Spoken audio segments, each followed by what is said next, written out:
receiving end because not many people can dictate to Jace. Exactly, especially not Khan's Jace as well. We were treated to it in the last series from SKT.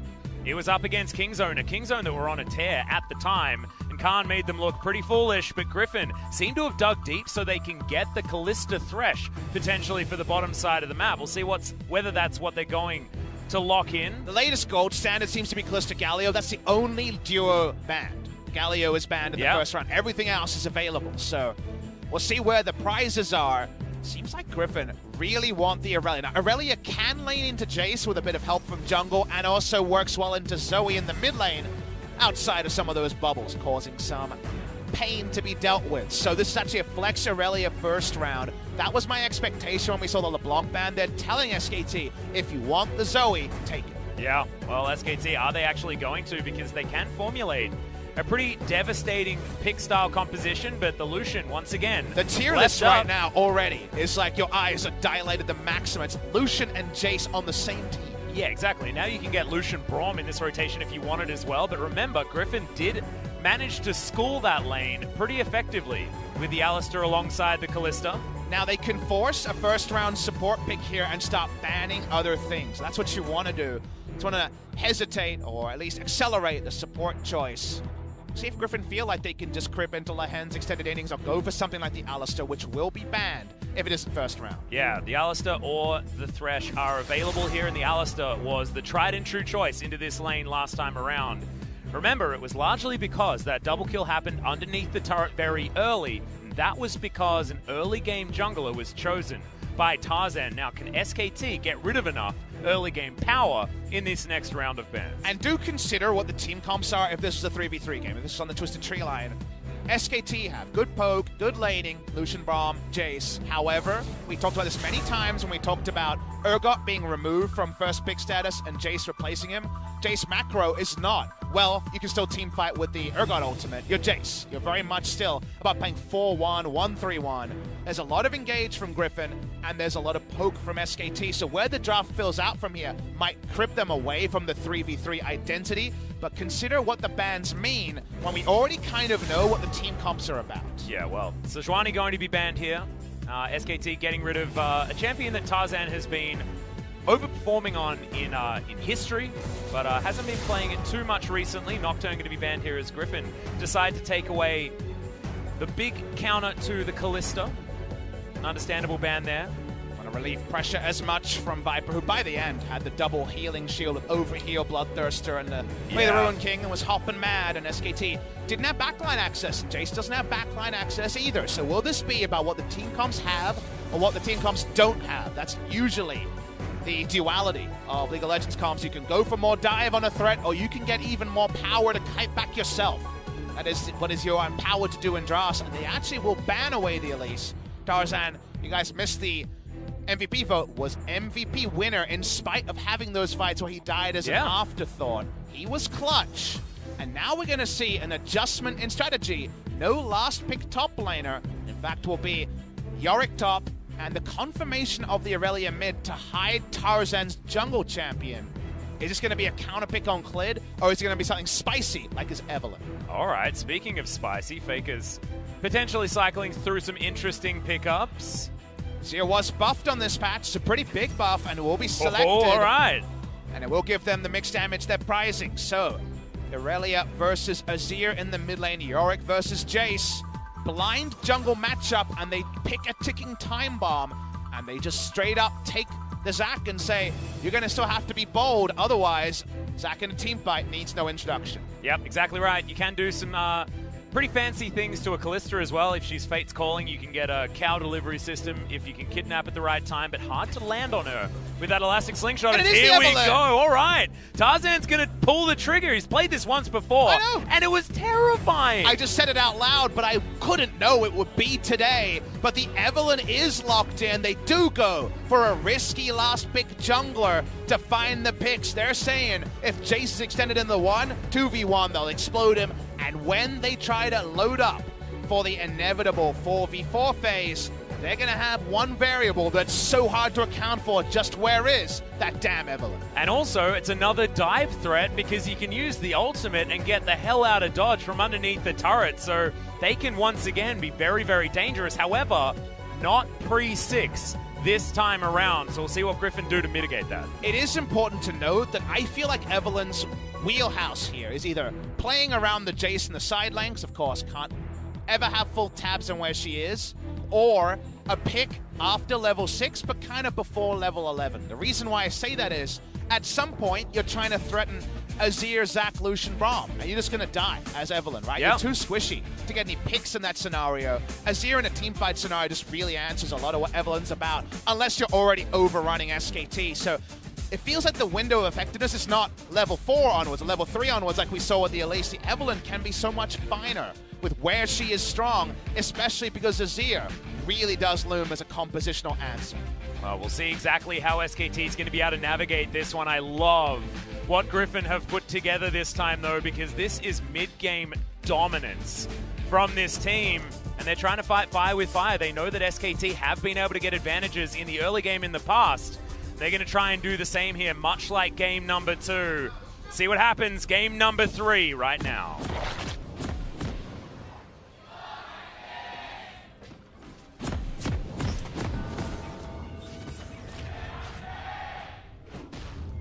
Griffin fans in full voice, as Lehen's once again going to be heading towards the mid lane. And Marta's going to get first damage. A lot of skill names to brush up on. Evelyn back in the LCK. Yeah. Only person daring to play it is Tarzan. Threatened for the longest time by Spirit, but Tarzan pulling the trigger. Does have a victory in the LCK, unlike some other champions. I'm looking at you, Heimerdinger. Still hasn't won in the LCK. And Garen is the only champion to never be played next to Nico, who has not been played in the LCK yet. Yeah, not quite. Although Nico, on this patch, pretty damn strong. I think on 9.5, and even on 9.4, it's a pretty busted champion that we'll see from time to time in bot and top. But we'll zoom in on what we do see here. It's Khan on his famous Jace. And Griffin well knew it would be first pick. It is the ultimate first pick champion on patch 9.4. And it's Khan's Jace, the pick that propelled into superstardom on Longzhu in 2017. Yeah, not to mention the fact that SKT have managed to get their prize. Braum 3 games in a row that did so well. In game number 1, Tarzan's going to hate spike up these popcorn chickens and then head towards a warded red buff at the start of this one. Now, I want to talk about the Azir. Lethal Tempo Azir for more attack speed with Nashor's Tooth, the core build. Azir got base attack speed buffs on this patch, and to reiterate, all attack speed purchases are 40% more of base attack speed. So the more base attack speed you have, the better your items and keystone is in giving you power. Multiplicative scaling. Exactly, and that means that Azir will be stronger when he hits his item spikes than ever before, and in a very noticeable fashion. Couple of extra soldier autos, and that health bar, especially if someone is squishy as the Evelyn, will explode. Exactly. And we've already seen, I believe it was Tempt that picked it up relatively recently. Actually had a day out on that champion, much as we know he can do. Amusingly, it's two champions that don't have a lot of scuttle threat early. Both of these are usually cowering in fear of the jungle matchup. Yeah. So just seeing who actually kind of pops out their chest first, as we know, it's clear it's a pretty relevant thing as bonus gold and experience in the early game for an Evelyn and a Zac. Yeah, and Zac's been a favorite of Blitz for quite some time, as well as, understandably, checking in on the top lane matchup. Sword is getting shoved in. Surprise, surprise. Conqueror is going to be picked up here from Khan. Last time we saw the Yoriki also picked up the Conqueror, but gone for the grasp just to keep himself alive. Going to be hard for him to land too many of these grasps. Did he just miss all those 3 minions? Yeah. Oh my god. Yeah. Just getting to him. I tried not to pay attention to that one. I couldn't take my eyes off him. I know. Well, Faker and Chovy battling this one out, as Chovy not going to find too much joy there with the W. He's still working with a pretty gigantic health lead. Azir not exactly the greatest in the early game, though, as you can understand. And Azir compositionally in the late game is very different, like you mentioned, Azir in the lane. So for now, at least Aurelia can shrug off damage, be happy enough in the trades. Cleared the most empowered Zac we've seen in a long time. Yeah. Trying to find information. Remember, the way to answer Evelyn, especially after level 6, ward those camps. So she's sighted at least for a time. They're actually considering a dive here. Sword, if we're looking about 500, 600 health, but not much more. Yep. Sword actually going to go aggressive here. Dives back in. As the ghouls are going to get mad as well, but it's going to have to be Clid that tanks up this turret. He's actually just going to close on in here. It's not going to be the elastic slingshot to open this. as he's going to get connected to the tower. The Dark Procession is in there as cleared. Going to land a couple of autos, but the passive is not enough. The flash eventually gets used from Khan, as now the Bloblets should go down to the turret teleport. Has to be invested as Clear does respawn. Khan underneath that turret, so close to going down. The last shot, not enough. 16 health. The Zac able to limp away, but a lot years no longer can they threaten dives. Zac passive is down, and they use all summoners topside. Meanwhile, Tarzan walks up. A lot harder on this EAP jungler to pull off a turret dive. Yeah, not going to be doing it pre-6. Need to have that ultimate available before you can reliably get under a turret and out in the nick of time. But Teddy pretty capable of cleaning up this minion wave, but first turret plate still going down. And it feels like this Kalista into the Lucian matchup is working out once again, despite not having that double kill early. And is it worth it to pull off this play? An SKT fan will say yes, a Griffin fan will say no. And my question will only be answered, I feel, over time. Because now, you have a kill onto Jace, you have a good start, you did pick up the kill and no one died, but there's clear targets on everyone involved in this play. All three, 2 on SKT and 1 on Griffin, have things that are down and positions where they're behind. 16 health on Clid as he slivers away, and we'll only know if it's worth it around the 15-minute mark, and maybe not even until that final Nexus explodes. Yeah, exactly. Well, 15 minutes is a long way away. We're only at 5.5 at this stage of the game. 100 gold is going to be the lead that SKT have after that first blood. But as you can see, it's a gigantic one for Khan. 20 CS advantage over Sword.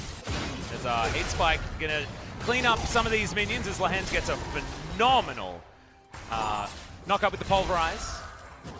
SKT get more gold, and now, as you can see, a pretty big gold lead, although a lot of this is minions that haven't been pushed into the turret onto the Yorick. What do Griffin get is the reverse answer, and that is Tarzan with a faster route to level 5. He's got access to more camps because Zac was spending so much time topside. So that threat of the invisible assassin that is Evelyn does come on early, and Evelyn as a champion, if you don't ward her camps, is a team-wide problem, because it's not is she there at that moment. They don't have that extra information we do, so everyone has to play with lingering terror when Evelyn has her summoners and her ultimate available. Yeah, and it's basically not necessarily is she there, it's this champion has the potential to be everywhere. Yeah, could she be there is the question, not is she there, because you can't know, but you can only suspect, and right now they have no forward vision, and Evelyn has hit level 6 pre-7 minutes. Well, they know that she's now over near cleared, as the charm is going to come in. Just looking to steal this one away, and does so quite easily. Control ward should go down. Tarzan is scary, and he's already starting to become a big beast at the beginning of this game. Yeah, they're Last using Caress now available, level 6. They return to the area where they previously took away Krugs, they're stealing away a red buff, and Faker was on a recall. So good timing here for these contests. Does mean the increasing lead on Evelyn over the Zac, and the Ruined camp here is really important because the rubber band is going to come much later. This is a camp that's hard to return to, the enemy Krug camp again and again. Yep, so that's why you're going to see Clid actually backing once more. But remember that when you have a winning lane, now it's harder and harder, unless a successful gank is found, for Eve to play topside, and maybe the Zac will get free camps later. They want successful ganks, and we talked about returning to summoners being down. Yeah, acceleration gank going to come in. Oh, that's a beautiful weight there on the headbutt. He's in the baby cage, and he's dead. The Jace had no chance. Griffin strike. And because we're so early, there's no Rift Herald to pay till these flashes are back up. But we said we didn't want to have a full judgment. It's all about who returns to the scene of the crime. And this time, it's first action Griffin. Yeah, really nicely played. And that was a huge pressure point that SKT had available to them. Griffin, you can understand exactly why they head back there, but SKT didn't have an answer for it. To me, SKT's read, Atlas, is that if Jace has the 1v1 lead over Yorick in the mid to late game, they trust the 4 to repel Griffin's threat. And I agree. It's Evelyn and Irelia, 2 melee champions who can be stuffed by the Shurima Shuffle, by the Zac Kidnap. There's a lot of ways to answer in the 4-1. But if Jace falls behind and there's no 4-1, they're probably going to have a lot of struggles in playing out this win condition, especially if Jace can't actually contend with Yorick in the side lane. So I understand why they started their play, but now we have to judge them based on outcomes and how close is Jace to extending further leads over to Yorick. We're not to know. Exactly. He's going to get back to the lane and continue pushing this one forward. Has a serrated Dirk now. He's still going to die just as easily. The Evelyn turns up. Runic Echo's now completed for her. Is okay. Griffin going aggressive bottom side, but Marta mitigates a lot of the damage with the Unbreakable. Is SKT playing so scared down here because they just don't know where this Eve is. Negatron Cloak completed here. Maybe Wit's End coming out of Chovy. Only Negatron Cloak item you could see in Aurelia building. And does build out of the recurve bow as well. Seems to think he's going to be in the lane against Faker for a lot of times, and maybe this is just, all right, if I'm against Faker, I'm liking it. If you're lane swapping, might be on our terms if we can get some more advantages in the early game. So different item builds, I want to mention that. More attack speed available to Aurelia after the change. The on-hit damage comes later, the attack speed comes earlier. So what about bringing your own on-hits in the Wit's End? Yeah, I actually really like it. We had that conversation about the buffs to Azir being about the attack speed, and buffs to, or changes to Aurelia, much similar as Khan. Gonna get jumped on here. No ignite, but it just looked like it because of how much damage he was taking from the Maiden and her escortees. Okay, there we go. That's the snipe. 50 gold going over to Khan, but Sword is trashing this particular exchange. But what if Yorick had found some extra CS for a Sheen? Might have been a kill there. So that was only with Tabbies. We're seeing a next level. Notice the level lead for Tarzan. He's level 8. Yep, special delivery on Damata there as well. Unbreakable once again mitigating a lot as Tarzan gonna get knocked up. Clit finally comes on in there, but that's a beautiful head bonk as Tarzan is able to limp away, but Khan has to flash to get out of the Dark Procession as another Pulverize comes on in. Clit does have the Cell Division available once again, but Faker doesn't have teleport. Khan doesn't have teleport. And that means that Clit doesn't have his life. Everyone packs up and comes bot lane, but it suits Griffin there, the 2-level lead on the jungler there, and early use of the ultimate to get out. Full health, they're getting turret plates as well. Yeah, Khan actually going to walk up once more. Does have an empowered shock blast for Griffin to deter them from taking this last turret plate, but Tarzan's already on the dragon. And this is dominance in the early game from Griffin. Yeah, it's a huge gold lead for the first time this series for Griffin. 2,600 gold. Really bursting out of nowhere, and a Drake to back it up as well. It's TP Jace versus TP Yorick, and the TP Jace wasn't able to impact like some of the earlier TP champions we had in the meta. And the level lead was very, very significant between the junglers. Now, 3 levels. Actually, no, I should tell a lie, but still 2 levels, but level 9 already. Matching his mid laner is Tarzan. Yeah, you have to think that Clit is going to be a little more relevant as the game goes on, but look at that. Hex Flash not even needed from Lehens to start this off. God modes this play. The first engage is the whatever part, but then how they play it out from here, they know they can look for a further re-engage. Lehens is just ambling, opening up his E-stacks, and then has the headbutt pulverized in the backline. Well immuned by the Zac. Zac's not unkillable. Zac is very much killable, and we go back to what happened in the early game. They used everything to kill the Yorick, while Evelyn got the faster level 6 and the more camps. And it feels like the more camps were more important that time out. Yep, exactly, and Faker couldn't actually affect that play whatsoever. He's gone back, he's building towards his Nash's Tooth as item number 1, does have Sorcerer's Shoes there as well to try and punish Chovy, but magic penetration doesn't work so well when you've already built up some magic resist, so Chovy answering very well in his item build, like you say. Wit's End looking to be on the way for the Aurelia. Khan's still not up to his first item just yet. Of course, Sword's going to take a while. Trinity Force is going to be his item of choice to start this one off, but now, all of a sudden, he's 2-1-0. The Yorick is having a great time here in this lane. SKT know there's light at the end of the tunnel. We talked about it a lot. We love their 4-1, and Jace, while not as ahead as he would like to be, is still in a good spot. Remember, we'll get some extra gold from the Cult Ashen on that early kill, so that's the further snowball that was granted. But now, when Tarzan and Chovy go places, it's risky for SKT to walk up. Khan will be picked instantly. Zac has no passive. They're going to have to give away map advantages to the side of Griffin, or moments like this one. Yeah, Tarzan's found Khan, and the Death Caress not going to be enough to kill him, but is going to be enough to get the Jace out of here, and guarantee that Shelly goes over to Griffin. Death may be the hardest CC, but the way to guarantee this should have been DPSing him out, but Khan wants to poke. Smite is down for Tarzan. Full vision available here as Clit's just going to walk on up. Khan still around the area. We're going for the Smite fight. It's not quite there yet for Tarzan, but Clit's biding his time. They're just waiting for it. His sword just solo kills Khan. He was limping at that stage, but now Lehens might be out of position. The flash, the pulverize, Viper's in range for the Fate's Call, and it's all just a cunning ruse here by Griffin. But it was an elaborate ruse. It took a lot of tools and a lot of time. They were playing with the fact they were ahead ahead, but didn't have crucial tools like the smite. I'm not sure if that was spotted by Khan or used on him on the initial burst. Didn't kill him. That's why Khan stuck around, but they get the kill, they get the Rift Herald, and somehow Lehens lives as well. Yeah, and now Sword is in such a great position. Able to put a lot of punishment onto Khan here, who eventually purchases his first item.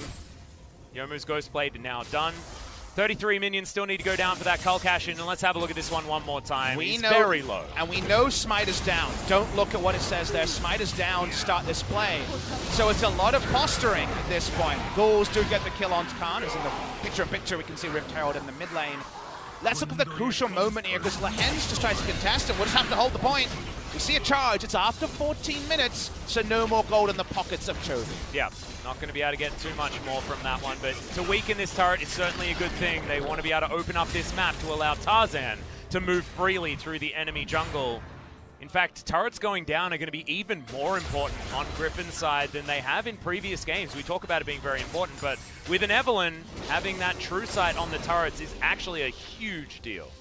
And it just feels like a job fair right now, because the job of Jace is to split push with pressure and the 4 to contain. What if Jace can't split push because he doesn't have the control? All the items start to go the way. Remember, it's CS parity between the Yorick and the Jace right now. It does feel like he doesn't have that lane assignment, that a lot of things fall apart, and 3 kills going to Yorick were not part of the plan after the early first blood. Yeah, exactly. It feels a little bit like Pub Smithy in 2018, to be honest. If you got sick, I mean, you had to come to work anyway, and Khan's feeling like he's getting sicker and sicker in this lane. But I had the solution to that. I just didn't get sick. So the Korean advice here is to just win lane, Mr. Jace. Just win lane. You're Jace, baby. Well, thank goodness 2018 had you winning lane every single time. Otherwise, it would have been a pretty awkward solo cast for Brendan or I, or Seth, of course, who was still here back then. Shout-outs to Achilleos. Viper underneath his turret. Out there watching right now. Shout out to you. Thought of you a lot during that Jin Air series yesterday. How many good moments in the Jin Air series was Achilleos front row for? Yeah, well. 94 minutes to dream for sure. Was that a good moment? 16 minutes for the first time. Bit of a nightmare status for SKT. They're definitely not out of this game, but where they're at right now feels like a game that in patch 9.4. Griffin have a lot more tools. Their Dirks are serrated, and unfortunately a lot of blunt tools on the side of SKT. The National's Tooth is there, and we already mentioned that the base attack speed buff here is going to be stronger earlier, but map control, which has been kind of theirs all series, is starting to slip away, and the Drake's stacking up. They may not be Infernals, but they're going to Griffin. Yeah, the thing that's really scary here is this is Griffin winning an early game and also expanding this lead much faster than what SKT were able to do in their victory in game number 1. Remember, it was very, very slowly moving towards SKT winning 1,000 gold at a time that they had to work for each time. This feels like it's naturally heading towards an advantage for Griffin, but it might stop now as Swords get him booped around the Maiden, doing a bunch of work, and that's 800 kill gold going over to Khan. Feel like that might have been the medicine he needed. The mid-game needs to be about the 1 in the 4-1, needs to be about the Jace, so getting kills like that are welcome respite for the side of Griffin. Oh yeah, actually Teddy CC'd a lot, has to flash to get himself out of the way. The culling is going to come in here though, as Tarzan reveals himself. SKT get under the turret, as Clid does have the elastic slingshot to join this fight. But that's the problem for Teddy and Mata. How much respect do you play at every moment of level 11 Tarzan on Evelyn? And the answer is, at some points going to be more, and other points less. They walk up and need to use Exhaust and Flash heal on Teddy to get away from that one, and Tarzan didn't have to use anything. He just had to reveal his position. Yep, precisely. Now Chovy's going to push this minion wave towards this very weak turret, and Tarzan is going to lie in wait just in case Faker tries to challenge. Faker smarter than that. He's not going to, but this means free out of turret going over to Griffin, and solo local gold going over to Chovy. 450 in the back pocket. And the Hex Smash tells them and confirms there's a ward over the wall because Faker fully disengages from the turret. So little bits of information gained for no cost in terms of Hex Splash. Gonna watch the replay. Sword goes for a face check. His team is, as we know, fight ready in the mid lane, so it's not like he goes for a huge walk, but as we can see, too much of a walk. Zach able to get a kill involvement there, and Koma with the fist bump knows he needs more moments like that to stick the landing. Yeah, but then, you know, the fingernails right back in the mouth. You can see he's definitely sweating at this stage. Still, this game is wide open between both SKT and Griffin. Griffin feeling like they found their mojo back again, though, in game number 3. Have to remember, this team is still a bunch of titans here in 2019. It's weird to say about some of the youngest players in the league, but it is certainly the truth. But the gold lead's not growing, Atlas, and that's where SKT can find some welcome respite. They definitely want to get some deep breath to find a way to get control of 50% of the map and then sneak in those wards to make Tarzan accountable. That's too much to ask. At the moment, they're actually flexing with their lane assignment here a bit. Finally, a champion who has access to the Maiden and can actually DPS her down without having to take Yorick damage. Azir is that champion, so this is something we didn't consider from the pick and ban, but in the side lane, Azir has the ability, without teleport, to be relatively escapable. He may not be able to join for a start on a Drake, but in 2 minutes to Cloud Drake, so maybe that's a acceptable loss for the side of SKT. Yeah, having him towards the top side could certainly be the answer, though, because Griffin do have a lot of damage when it comes to taking down the Baron, and even if it is spotted, they do have the Rend to help things out there as well, so probably not going to be going for it at 20 minutes or anything like that, given the game state. It is something that SKT will need to bear in mind. So Faker most likely will be relegated towards the top side and the mid to make sure that he can attend any sort of contest for a Baron in the future. But a winning passage of play is SKT moving their troops around and going CS for CS with the enemy. That's what they want. They feel so confident in Azir's act as that core duo. As the game goes on, they can stall, they can engage, and so hard for the Evelyn and Aurelia to have true threat onto that grouping pairing.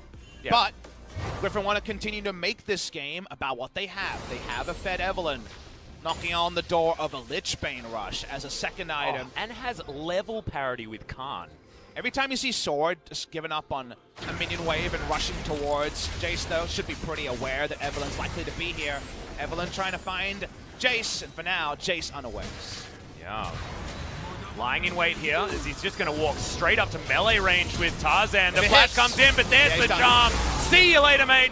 Last caress is going to get him out of there, but Sword was the one tanking. It was unnecessary. The Maiden's going to get to work there on the turret, but he's going to move on back, and Griffin take it all bottom side of the map. Clid's going to turn up, walks over a control ward, and as he kills it, his bottom lane inner turret is going to go down, and Griffin are actually fighting on multiple fronts. Faker is able to being use zoned away. his E to get out, but getting out's not what he wants. But you just see the rock, paper, scissors against a fed Evelyn. When do you flash? It's the question for Jace. Either you're not there, or Evelyn reveals herself with the W, and you're dead. Yep. Follow flash, hit the very easy line skill shot, no juking available. Easy kill. Now Jace in the side lane won't have flash, but Sword also. Flash in the same play. Pick up the kill on the Jace, now the one. A little bit less potent, and we can see from the grouping, the SKT have to respect, but for now, don't lose the top lane target. Yeah, we're going to see this play one more time. There's the warning, and now he knows that Eve is there, but there's no play to be made. Can't juke away from it. I don't know if Sword actually had to flash there, but obviously Evelyn damage calculations of pro play is something that's pretty unexplored. We return to the action. Third Drake unanswered. It's a Cloud, and actually will be a third Cloud Drake. Means Evelyn's going to get around the map faster, but it doesn't mean Mountain or Infernal to ramp up the dread from SKT. Yeah, it certainly is pretty overcast at this point in time, but movement speed is an underrated statistic, in my opinion. Triple bounties on the side of Griffin. 4,000 gold is the lead, but the Dragons, being advantage of Griffin, are not as pivotal this time around. Double Cloud into the ocean is not a huge deal for SKT fans, so you can continue holding on hope that things are going to get better as this game progresses further. Everyone has core item builds. Voice Staff second for Faker, so he's ready for teamfight damage. Wants to be able to hit multiple members with this build, and even Trophy has quite a decent stack of magic resist. Remember that you also shred magic resist. Oh Faker, my he's god, just dead. Barrier or not, you are just dead. Ha! Evelyn burst range, huh? Right. Okay. That's what a Lichbane does, I guess. Yeah. That's that damage calculation we're talking about. A health bar. That's what it is. A health bar and more. Yeah. At least a health bar. I can't guarantee more, but it's at least a health bar. So what do you know right now as SKT? You don't have wards on camps. You know that any moment you could die instantly. Yeah. Is there a bigger terror than not being able to see the person who can do that? Well, Clid is going to have to Elastic Slingshot his way out. And look, I don't have the answer for you, Papa Smithy. I feel like you get to see Tarzan's Evelyn when he needs to win a game. And it's from ahead in terms of his items, his levels, and map position. You just don't get the early warning, you just die. Yeah. Jaws would be a very different movie if they didn't know the shark was coming. An invisible shark. Yeah. So Faker's like, I'm going to check to see what's going on. And then he's just... Yeah. That's the point where, like, if you're sitting on, like, if you remember back in the day, Pub Smithy, when we were playing on NA ping, I think you were dead before it even got to you, that information from the server. Well, you know what else can die pretty fast against an Azir? It is Barons. They're starting it. This is more about the turn. Yep, Sword has his teleport available, and he's also made it towards this inhibitor turret, and this is a Trinity Force user. So they're going to back away from the Baron at this point in time, and the Yorick is going to do the same from the inhibitor turret, but Griffin happy to do this do-si-do. Tarzan's going to find Clid once again, and he's got run of the jungle. The more time he can spend doing this, the better it is for Griffin. We take a breath again. 5,000 gold lead now. Map positioning good for Griffin, but I applaud SKT for starting something because it relieved pressure that right now was piling up. Does mean they can start to get some vision around the Baron, but definitely not solo vision because item leads are there. They're not huge, but they are there. For the side of Griffin. Well, Teddy going to get flanked here. Lehen's not going to get the headbutt pole. Oops. That was a bit of a whoopsie. But he deserves one because he's had pretty good back-to-back performances. And they got flash heal out of Teddy anyway, so didn't look like there was going to be real chase range there. Regardless, headbutt pulverize doesn't come off. They get the summoners. That's a pretty good thing. We already saw that Evelyn against no summoners. Even Evelyn against summoners, pretty good problem. You can have as many summoners as you want. Faker used his barrier and still died, I'm pretty sure. It took a lot of pretty quick looking because he didn't stay alive for very long. Teddy going to go back home. We'll see what he can actually pick up. Third item was a rapid fire cannon. Game number 2. Hex Drinker is... yeah, please get a But if you go Hex Drinker, do you do enough damage? Is sadly what Burst AP Assassin from the jungle forces you to think about. He goes for the BS sword because he feels like he needs the damage, and Alistair, Aurelia, and Yorick, not the fastest health bars to push through. But is this game going to be about the damage he has or how fast the enemy Evelyn can blow him up? These are the sort of questions that high-level games are based on. We said the same thing about the level 1 or the early First Blood play. I'm going to say the same thing now about the lack of magic resist for Teddy. Yeah, I hope he's going to go into a GA with this item purchase as well, because then at least he's not going to be an instant burst option until that one is taken down. Might be able to play a little bit more aggressively. I think the way you phrase it as a pro player, though, is if Evelyn blows me up, was there bigger problems? Because Evelyn has to get into very close range against a champ who is likely going to be pathing around supports the entire game. Yeah, that's true. So I can understand. As long as you play to your items, then I don't have a problem with not going for something like a Hex Drinker here. And like you say, Guardian Angel could be the next back.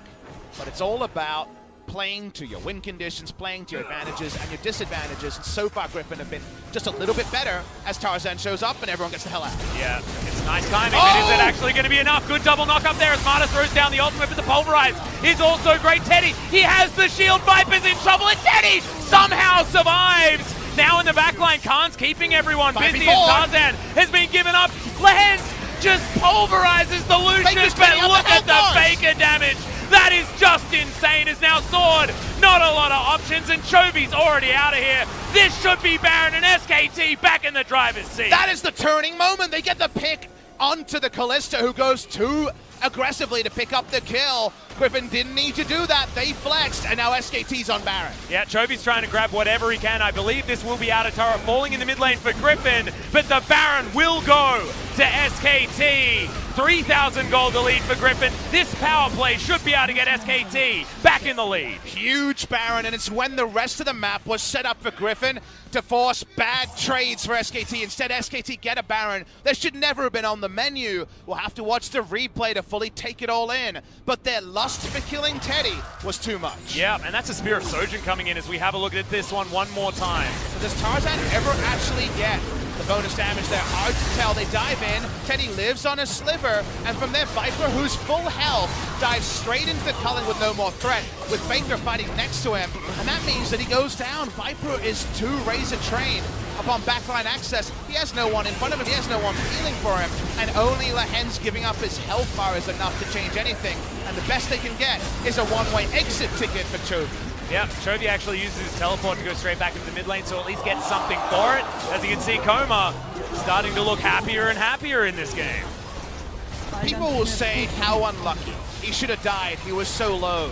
That's what you say when Griffin are backs against the wall and need to make that pick or just get outscaled and lose the game instantly. And yes, there's an argument that a lot of this comp will answer them, but with that game state, we were minutes, maybe 10 minutes away from that ever happening. So they are too bold. They make a decisive call that isn't the best, and they can't pull it off. And that means SKT have a lot to like now. They can make the game about their strong wave clear, their disengage, and not about the things that Griffin held over them. Yeah, the problem is for SKT is that they haven't got a lot of wave management. At this point in time, wave pushing towards the bottom side, outer turrets still to take, but you can see that top wave is going to take a lot of work to get that back towards the very low outer turret. Sun turret is going to go down here as SKT still have close to 2 minutes with the Baron buff, and the gold is very close to even. When it comes to game number 3's deciding matches, this is exactly what you want as Sword comes in and even gets a turret against the run of play. Now it recall. It's only going to be a trade down, though. It's very hard for it to be a trade up. And what do SKT have? What does Griffin have left? Can they actually find threat in any of the side lanes? Your first thought is no. We're going to whack her down with Demolish Procs onto inner turrets. 4th turret of the game. Still one less than Griffin have claimed. Baron buff power play sitting just over 3,000. But what power does Griffin have to wield during Baron? It feels like very minimal, but it's not actually the base being broken on first Baron of the game. It's a catch-up Baron from SKT. Exactly. Well, Teddy going to be able to finish off his 3rd item. The Spear of Sojourn comes in. Much like the old Essence Reaver build here from Teddy, the 3-item spike much bigger here for this one. And he is a great bridging tool to get SKT towards that late game that they want to be fighting in, with Faker on this Azir, who's building towards what looks to be a Rabbidan's Death Cap as item number 4, which should be one of those first nails in the coffin against Griffin. This is the roller skating, ice skating Lucian build. 40% CDR from items and CDR from the Spear of Shojin active. Not often will you see Spear of Shojin and also Black Cleaver in a build, just because of overcapping or the fact that you're not getting true damage or true mitigation like a Guardian Angel on IE. However, it's chosen here to allow him to never be cut down, to never be in one spot and to skate around a team fight doing his best Kalista impression. Yeah, well, I mean, the real Kalista is on the other side of the rift, but Viper hasn't been able to find the team fight safety that he had delivered to him on a silver platter in game number 2. Speaking of the other side of the rift, Sword doesn't have teleport. They're going to lose at least an inhibitor here, and Sword cannot match the pace. Yeah, Faker is also setting up the Sand Soldiers to make sure that he's safe from an Evelyn flank. Tarzan is lying in wait. He does have an opportunity, but he just can't take it right now. He cannot survive against the SKT onslaught as Faker. Banshee's Veil there, now on cooldown. Baron buffs have worn out. There's no Baron buff recall. That's why they're pushing to stop SKT from full channel back. It is actually going to be an even trade, and that is in fact, yeah, that's a Baron. We're seeing a lot of action here. Yeah, inhibitor, but that's going to be the ultimate to come out from Viper. Throws in the face call. The kidnap is brilliant, though. And that's what we were talking about. Chovy is going to get taken down, but can Sword win the game here off the back of this? Lands in so much trouble. Viper is going to die. No one's back. No one's there. It's a quadra kill for Teddy, but Khan is the one that gets take a 1v1. Yeah, can he actually take down Sword? There are minions, but he can't do enough damage. Faker turns up. And now SKT should be able to win the game. This is what it takes to take down Griffin in the regular season. The one throw, but the close from Teddy. Plays to his items, he pushes up, and SKT are going to win. And Griffin, the cojones to go for that kind of play, to go for the base trade. In the end, it's going to be SKT walking away with it, but the calculations just minutely off for a Sword to be able to win that for Griffin. SKT have done it, the first loss for Griffin. Or they're going to back away. Tarzan respawns, and all the fans stamping their feet understand that they've done everything except end the game. And now Tarzan is a champion with stealth that can walk into SKT's base. Korean observers with the full zoom with those depth timers. Next level. But it means we still got game to play. Keep enjoying this one, viewers. We thought it was all over. We did too. It is not. Watching the replay here again. The fact that Baron buff was about to wear off is why Griffin could push up. Otherwise, Baron buff recall is enough. But Teddy is the ultimate ice skater. He rolls through. He's fine. During this fight, he could open with ultimate just to get that passive on the Spear of Shojin. They outfight here, and the moment that we see the stasis, we think it's over, right? Kalista can't do damage. They're shouting, and they for sure feel like the game's over as well. And you can see Zephyr, you can see his face as well, but Tarzan, this is what I was afraid of. This is what I thought the Griffin squad would be able to do. Remember, he's got a Lich Bane. That is so much damage. But his natural counter the control. Oh, no. This is so tense. If Khan moves too far, they lose it. Where is Tarzan? Is he around the Baron? Is he around the base? It's the base. Yeah, Control Ward goes in. There's the flash from Khan. He just wants to kill the Evelyn before she can get there, but Sword has teleported forward. Empowered recalls are going to be available, but Griffin, can they actually make this win? Oh my god! They turn it on its head, and Griffin have won the best of 3 we've seen in 2019 LCK. There's a Peke, and there's that finish where actually the Evelyn is a cunning ruse. They get in there, they end the game, and SKT, for all their hard work, for all that adaptation, they go down to Griffin. Oh my goodness, and you can see Viper just launches himself towards Tarzan. They know who the mastermind of that play was. We've mentioned how smart this guy is. That was a next level smart. You can see SKT fans just devastated. They barely understand what happened. We could barely understand what was happening as it was happening. And SKT couldn't get back to their own home to defend it. The 18-0 undefeated season could not have come closer to being ended. It felt like it would end on a whim. SKT had everything ready to go. But it doesn't happen. Griffin get to bow to the fans. They have defeated SKT in one of the most famous best-of-3s we will ever have the pleasure of casting. And the only thing that SKT, Griffin, and neutral fans can agree is all we need after this is a best-of-5. I absolutely just want more, Bubba Smithy. I think we might need a couple of days rest, but then definitely, if there's the opportunity for a best-of-5 between these two teams, there is nothing more exciting than that. What a way to end such an incredibly close series. This is what we wanted. Back in the Kesper Cup, remember, Damwon got the upset against SKT, sent them home early. But what we wanted was this dream team up against Griffin. The first matchup, it didn't impress us, but this one certainly did.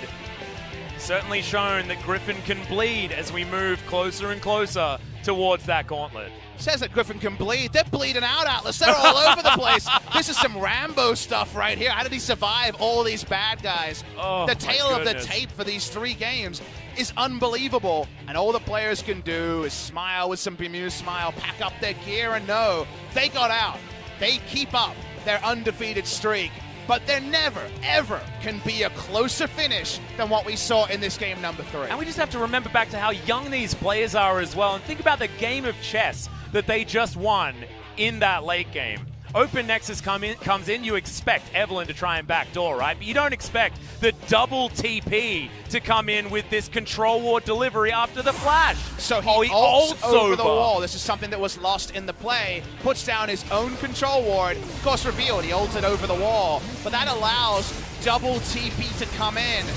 The Baron was the sleight of hand, and the reality was even better than what we saw on first glance. The ult was not revealed. The ult was necessary. That's how you get around a control ward, a cunning ruse, and Sword is hyped. Oh, just incredible stuff here from Griffin.